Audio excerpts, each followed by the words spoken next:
Yes, thanks for that question. My team that I work with is the best. And as a director, you are like a football coach, and you try to get the best players, on your team. And I am exceptionally fortunate to have these exceptional players. So, for example, it starts always with my production designer, Roger Rosenberg, who I've done all the films with. And he makes like a Bible or Quran, depending on what religion you aspire to, that is about 400 pages, with every detail of the film, every detail, pens, papers, every single detail, and we discuss every page. And then I would like to also, Pierre Aim, who is very close to me, of course, my DP, he is, and on this film we shot on 65. I always challenge him, because in Caro Conspiracy we only work with one lens, with the 40 millimeter anamorphic lens. And he was very frustrated with that. And, Pierre Aim, if you know him, he hates the zoom. So I called him for this film and I said, we're going to shoot it with a zoom. And he was like, no, please. But it's very good with a master, an old master, to give that kind of restriction. And I also want to mention my editor, Thijs Schmidt, who I also have a very close collaboration with. And I talk to him every day, even when we don't work, because you have to maintain the friendship and the closeness, because it's such an intimate thing when you edit a film. You are very naked.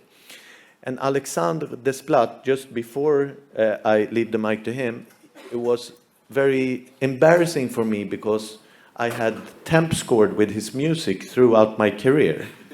And so I asked my French producer, Alexandre, I said, do you think it would be possible to see if Alexandre Desplat? I was like, it's almost like I didn't want to ask, and then it was like, of course, we can always ask, And then me and Alexandre met in Paris, and right away when we met, I knew that it felt like I met sort of a brother, that my father had an affair with a woman in France, and that I had a brother I didn't know. No, and I will always remember his first words after I had seen the film to me, because I was in a hotel room in Gothenburg. It was the same weather as here. The difference is it's always that weather in Gothenburg.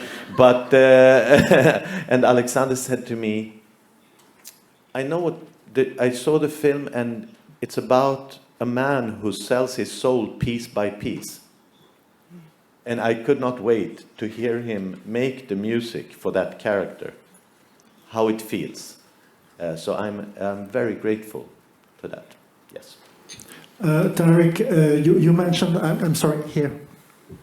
You mentioned production design. May I ask, where did you shoot the film? And thank you. Thanks for reminding me. Yeah. With an amazing team in Istanbul, Turkey. And we have worked with the same team in Caro Conspiracy.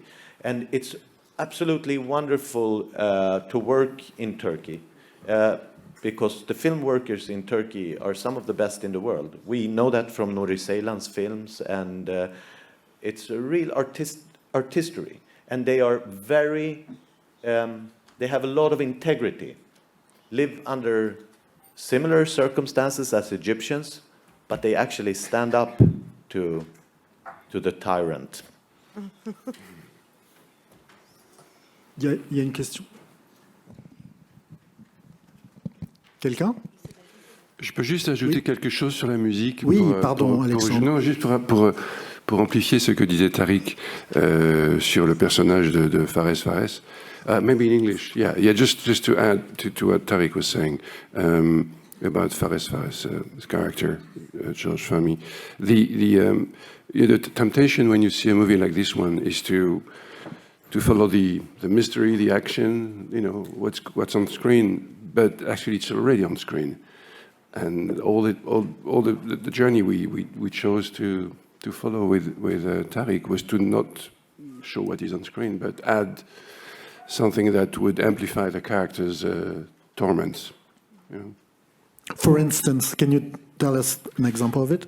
Well, there's no music when there's killing or danger. There's no action music? No, there's no action music, never. There's not one moment of action.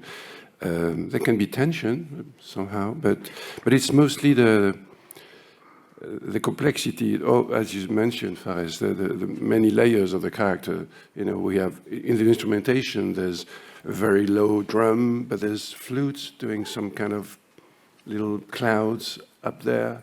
So it gives an impetus of sensation that leaves the audience free to decide what to think, and also follows the character's journey through the film. Were you influenced by Egyptian music? Not literally, but I've been raised with a father who listened to Egyptian, and that's something we shared with Tarik. My father had been to Cairo many times because he was traveling with TWA, and we had records at home that he would play from Kulthum and Farid El Atrash, and so it's part of my DNA somewhere.